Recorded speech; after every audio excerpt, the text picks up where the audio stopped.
from the Great British Bake Off. I'm delighted to be supporting Durham County Council in its initiative to support all the wonderful food producers and local traders that didn't manage to get to any of the food festivals this year because of all the horridness that's going on. I was particularly sorry not to get to Bishop Auckland this year. I so enjoy coming up to see you guys. But hopefully both the CM and the Bishop Auckland Food Festivals will happen next year. And so we're just trying to do our little bit to brighten everybody's day and maybe give you some ideas of what you can make for Christmas. So do check out the website. There's lots of things going on, lots of recipes, lots of people doing wonderful things. So do join in. So today I'm going to be making biscotti. Brilliant for a Christmas gift. You can make it now and it'll still be absolutely fine come December. My husband loves them. I make them every week. They're a real treat with early morning tea. So really, really simple and relatively inexpensive. So I've got 320 grams of ordinary plain flour here. I'm going to add 2 teaspoons. Oh, there's already a teaspoon in there. I'm going to add 2 teaspoons of baking powder. You could use self-raising flour, but you don't get quite the same lift, so it's better to use plain and the baking powder yourself, so you control the rise. So that's plain flour, 2 teaspoons of baking powder. The recipe's on the website, so I don't need to write anything down. I've got 200 grams of caster sugar, and I'm just going to pop that in there and give it a good whiz round in a fork. You don't need to sieve it or anything like that. Just make sure it's really well combined. Now I'm going to be using almonds in this. I've got about 150 grams of almonds with the skin on. You can use what you like. You can use any nuts that you fancy. Pistachios are really pretty. Actually, one of the combinations I like is pistachio and apricot and orange. That's really lovely. So I'm just going to put those in. Because it's Christmas, I've got some dried and sweetened cranberries. You can use any dried fruit you like, really. Raisins are good. I tend not to use too many raisins at home because my dogs jump on anything that's dropped on the floor, and raisins aren't very good for them, but cranberries seem to be fine. So I'm going to pop that in there, and I'm going just to grate in the zest of an orange. You don't have to do this. You don't have to do this. Sorry, I forgot the zester. You don't have to do this. I just like the orange at Christmas. I think it adds a nice little touch. When you're grating your orange in there, try not to take any of the white stuff. It just is a little bit bitter and doesn't add a nice flavour. And then the juice from the orange you can just have for breakfast, or add it to a glass of Prosecco or something for a bit of a buck's fizz. Already I'm getting this wonderful smell of orange in here. It conjures up Christmas morning to me. I just love the smell of orange. So here we go, as much as you can, decent size orange. You can use satsumas or clementines, but a big old orange is much easier to get the zest off. Use a grater. I've just got a fancy old zester that takes my knuckles off sometimes if I'm not careful. Right, so give that all a good mix up. Now I've got 3 large eggs in here. Give them a quick whiz and pop them in. And because I've got almonds in there, I'm going to add some almond extract, about half a teaspoon, something like that, a little bit more maybe. If you were going to use hazelnuts instead of the almonds, then use vanilla because that goes really nicely. Now, don't panic with this. I had somebody in a class that I showed how to do this, and when he went home to make it, he panicked that it was going to be too dry. It isn't. It will come together. Don't add any more liquid to it. If you've got 3 large eggs, it will get there, I promise you. So give it as much of a mix as you can in the bowl. And then tip it out on the work surface. Try not to get too much on the floor, unlike me. And start to bring it together. You can be quite firm with it. it begins to feel sticky. You can already see it starting to stick to my hands, and the flour will get all incorporated with that egg. You just need to work at it a little bit. It doesn't take long, it takes a couple of minutes, then it's absolutely fine. I used to chop the almonds up, but actually you don't need to do that. You can, they just carve very nicely. Well, you'll see, it's it's a double bake process with a bit of fiddling around somewhere in the middle. So I will show you. Look, see, it's all coming together really nicely. Make sure you don't lose any of those cranberries or raisins or whatever you're using, and certainly don't let any of the nuts escape. There we go. That's just about done it. So you can see it's coming together in quite a nice dough now. There. I'm quite a bit on my hands, but we won't worry about that too much. So that's 3 large eggs in this. I think a large egg weighs about 63 grams there or thereabouts in its shell, so that's what you're after. So there we go, big lump of dough. I'm just going to work with half of it, just because I've only got 1 baking sheet left at the moment. I'm going to use a little bit of flour on my work surface just to roll it out.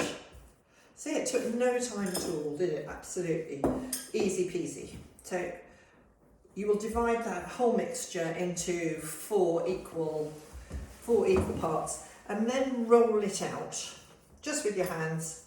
And you want it to be about 30 centimetres long, there or thereabouts. So I'm just popping it on a baking sheet that's lined with this sort of silicone sheet that you can buy and chop up and keep and wash and stick in the dishwasher. If you don't have any of this, just put it on some baking parchment, and that works just fine. Don't just put it on a greased baking sheet because, well, frankly, I don't like to get all that extra grease on the bottom of these things. You'll notice apart from the oil in the nuts, we haven't put any fat in this recipe at all. Plenty of sugar, but no fat. So there we go. So you will need 4 baking sheets because I've got the other half sitting here.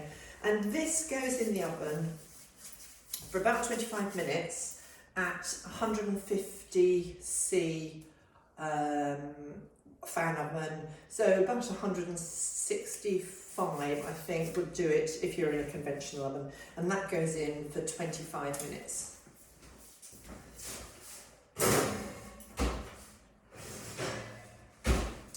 And this is what you get out. They are slightly risen and cracked on the surface, and spread a little bit. And that's just what you're looking for. If it's a wee bit soft, it's just very, very pale colour. If it's a little bit soft when you take it in the oven, or you've got 2 sheets in at the same time, one underneath might cook a little bit more slowly, it depends on your oven. Just pop it in for another 5 minutes. Once you've taken it out, you need to turn the oven down to 125 degrees centigrade, so about 135 Fahrenheit or something like that. And then what we're going to do, I was chopping some up earlier, so this is a slightly crummy board.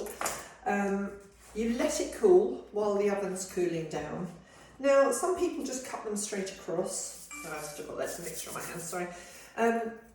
Some people cut them straight across. I like to cut them at an angle. It does mean you get some longer ones, some slightly shorter ones, but it doesn't seem to matter really. It's just, if you want to be really precise in your presents, you can just sort all the same size shape ones together. So I'm cutting across at an angle. The end bits are sort of, well, cook's treat really. I don't bother to rebake those, or actually it's my husband's treat, he just always pinches those bits. And then I cut it about, I don't know what that is, just a centimetre thick, something like that. I'm not very good on those things, sort of about the thickness of my little finger. Too thick and they won't bake the second time properly. They'll be dry on the outside and soft in the middle. So about a centimetre thick. And you just go through and chop them all, hopefully at the same angle. It doesn't take long. And if you've got a good bread knife, it'll go through those nuts just fine. And there we go. Look, so you get a good distribution of nuts and fruit in there. And you lay them back onto the baking sheet, cut side up.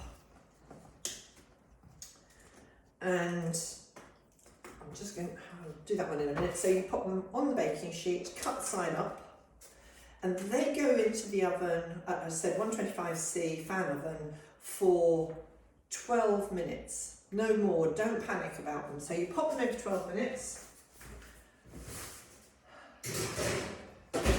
And then after 12 minutes, here they are again, turn them over. Turn them over for, and I like to turn them over the opposite way because I always lose my concentration as I'm turning them over and can't remember where I finished. So if you turn them over so they're facing in a different direction, you know exactly where you've been. So you turn them over, so really you're just drying them out. You don't want them to be teeth cracking. You just want them to be dry all the way through and absolutely delicious. If you don't want them in a coffee, or actually I think as the Italians do, they stick it in some of their delicious sweet wine. So that goes back in the oven. And there you have it. I mean, it's as simple as that, really. We've got absolutely delicious biscotti that will keep forever and almost forever and ever and ever.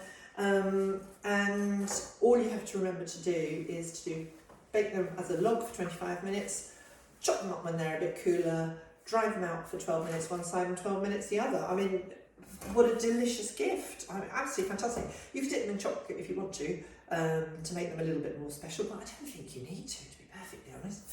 I think they're good just as they are. Now, I'm going to put some in this cellophane bag because I think they look really pretty in cellophane bags.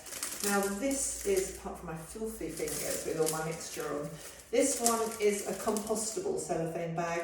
I'm trying not to use any single-use plastics. Certainly I haven't used any cling film for a whole year. These are compostable. You can buy them online. And just stick them in the bag, depending on how much you like a person, how big a bag you want to buy. Pop them in.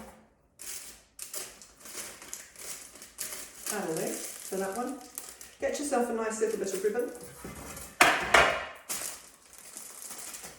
Or you can put these in a Kilner jar. They look lovely in a Kilner jar as well. Or even, you know, wash out some jam jars. Especially some of the taller ones you can get, or the bigger ones. Wash out some jam jars. Take the sticky label off if you can get the label off. It always makes me so cross not being able to get the label off. Put a ribbon around it and use those. I mean, let's recycle and reuse everything. Why should we go out and buy anything new?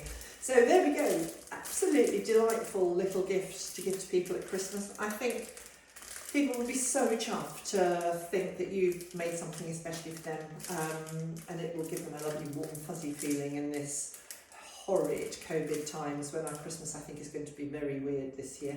But there you have it. Biscotti. Brilliant, brilliant, brilliant gift. Relatively cheap to make, really special to give. So thank you very much for watching. I'm going to be doing some other videos for them. There'll be a Christmas dessert and there'll be other gift ideas. So do tune in for some of the other videos and look for the recipes online. Thanks so much. Bye bye.